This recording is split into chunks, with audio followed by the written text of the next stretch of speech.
That's Eric Sauber. First ever two-point conversion for a win in overtime in NFL history. This was insane. The Rams loss opening up essentially a three-way race for the NFC #1 seed. Everybody's from the West. The Hawks have the best chance now per ESPN analytics at nearly 50%. The Rams and the Niners, they're hovering around 20 to 25%. The Bears, the only other team with an outside shot. You've heard RC. He is here resplendent in green. You look amazing as well. From head to toe. Yeah. I know. Here we are. We're feeling festive. We have Dan. We have Mina with us. I know Mina's feeling festive about the Seahawks, too, I'm sure, after that. But, RC, let's play a little Grinch here for the early play by Sam Darnold, because those picks were continuing. Chris Shula was in his bag early on in this game, and he truly affected Sam Darnold. And I know Dan is going to love his here. Let's clear it right now so you can see the entire field. And who we're going to focus on is nickel cornerback Josh Wallace. Now, as you watch them go in motion, he travels. That signifies that there's man. There's going to be communication between the safeties at the top of the field. And so if I'm Sam Darnold and I'm looking at this, here is what I'm thinking. I'm thinking I have a press corner here. I have a press corner here. I have a press corner here. And I have a middle of the field safety. So to me, it's going to feel good and it's going to feel right that I'm going to be able to fit these slants in because we'll clear with Cooper Kupp. Rashid Shaheed can come right behind, but that's not what he's going to get. He's going to get both of these corners. They're going to be cloud. They're going to be cloud. They're going to get a drop here in the apex, and you're going to get both safeties out here. And so when Sam Darnold sees this and he knows that the first slant goes, he feels like he has this throw right away. But let's see what Wallace is doing. He's falling off of Cooper Kupp, and he has eyes on the quarterback. He's going to be able to drop right in this lane underneath the outside slant, and it's an easy pick, but it was the disguise pre-play. It was the press man that he saw at the line of scrimmage, and then the late movement that confused Sam Darnold and didn't allow him to understand where to go with the football. Now here, going to be another masterful pre-play or pre-snap alignment by the team, the Los Angeles Rams. Here, you see all of these people in the box, right? So now I know that I might get pressure. And on the back end, they did a great job of showing cover zero because that's what they're actually playing. And you're going to get the safety here who's going to be right down on the tight end. What you're going to get at the snap of the football, though, is you're going to get Kobe Turner. He's going to drop out here to play underneath, and you're also going to get Young. He's going to fall right underneath the slant by Jackson Smith and Jigba. And so if you're Sam Darnold, you know you got zero. You feel like you're getting blitzed. Your eyes are immediately going right here to Jackson Smith and Jigba, and you never locate Kobe Turner dropping out of the line of scrimmage. When you talk about a pre-play alignment and then movement after the snap, the Los Angeles Rams are absolutely perfect. And it was those things that confused Sam Darnold early. Yeah, really cool, though, the way that he shook off his mistakes and came back for that all-important last drive. What'd you see there, Dan? Dan? Oh, Dan. He's back. He's back. He didn't see much. Oh, I saw it. It was great. I saw it. Okay, Dan. Well, let's go. Dan, all-important last drive. What'd you see? Yeah, I mean, RC's point is perfect about what happened earlier, but I would say he's clutch. He's resilient. I mean, these three throws, when you're motioning JSN to that choice route and that shrunk down split by Cooper Kupp, it creates space. The easy throw is to JSN. The gutsy throw is over the top to Cooper Kupp. So that gives you that big chunk. Then the one that's for the touchdown, the motion forces a little bit of a bump by these defensive backs. So one, I don't have press. Two, I now have created outside leverage for the in-breaking route of JSN. I absolutely love the design. And we've talked about this all week with Sam Darnold. We talked about it yesterday. Will he get through the progressions? That's number 2 in the progression. Then the two-pointer. This is Sam Darnold at his absolute best, and this is what Sam Darnold has not done this year. Bunch at the bottom, motion down. This is getting to number 4. Number 1 is Cooper Kupp at the bottom of the screen, not there. 2, JSN. 3, the tight end. But the backside corner loses vision because of the chip. That's the 4th read. And so I know the question about Sam Darnold is going to be today, has he cured all the ails? Has he conquered all the demons? Listen, a part of that game, and for the majority of you, you'd sit there and say no. You'd sit there and say, I'm still concerned. Yeah.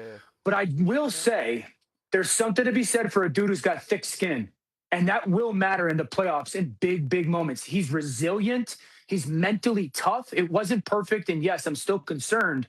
But, man, when they gave him the opportunity to go get it done, even though it was bad all the way up until then, he got it done. Yeah, he was fearless in overtime. Next Gen Stats has this great stat called completion probability, which is basically the difficulty of a throw. Sam Darnold, his 5 most difficult throws in terms of completion probability of the night, 4 were on that overtime drive. I would argue the corner to cup is the best throw he made the entire season, and he's thrown some pretty balls this season. He got smoked on that too, so stood in the pocket and took a hit. Yeah. So, Sam, I agree with Dan completely about the mental toughness. Obviously, he had his struggles that Ryan illustrated early on.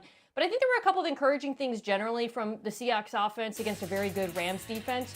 One of which is they ran the ball better than they have for much of the year. It wasn't incredibly efficient, but it was more efficient than it's been. And, of course, Kenneth Walker also broke off some big runs. So that zone running game against a very good Rams run defense, it's good to see that have some success.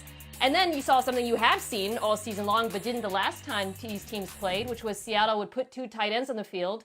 The Rams would respond by putting an extra linebacker on the field, and they shredded them when they were in their base defense. The 3 biggest plays in terms of the regular before overtime were all against the Rams defense. The screen to Walker, which is incredibly well designed. That play to Barner, the deep ball. There was a deep out to JSN.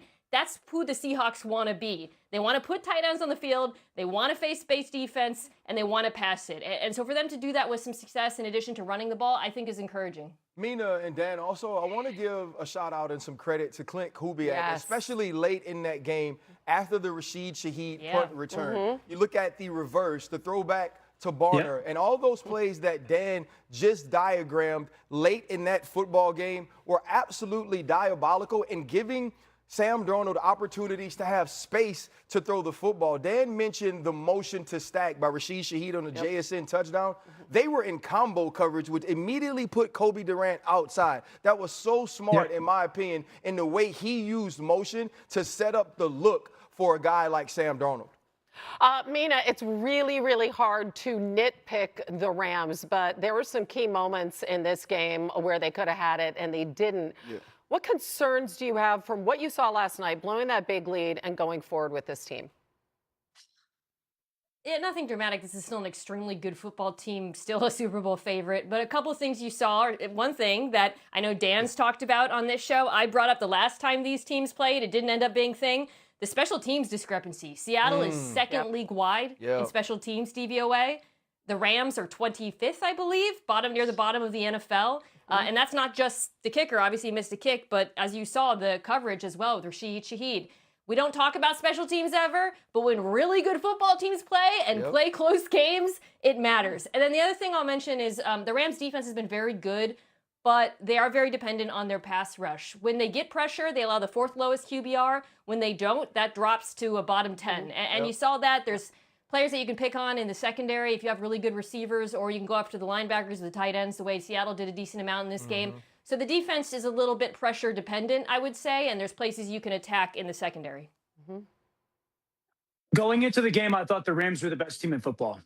Coming out of the game, I feel more convicted that the Rams are the best team in football. And I know that's saying a lot after a loss, and these two teams have been very close. I think the thing that does have my attention outside the special team. Uh-oh. There we go again. I think a big part of like our version of Frozen. 3 out of their 4 losses. But I do think listening to Mina, that's an important point. And we were talking about it before the show. Right. You go back to the Philadelphia Eagles game, there's a blocked field goal in that game. In this game, it's not only the kick, as Mina said, but it's Rashid Shaheed with the return. When really good football teams play down the stretch, it is a 3-phase game, and the Rams aren't good in one of those phases, actually downright bad sometimes in special teams.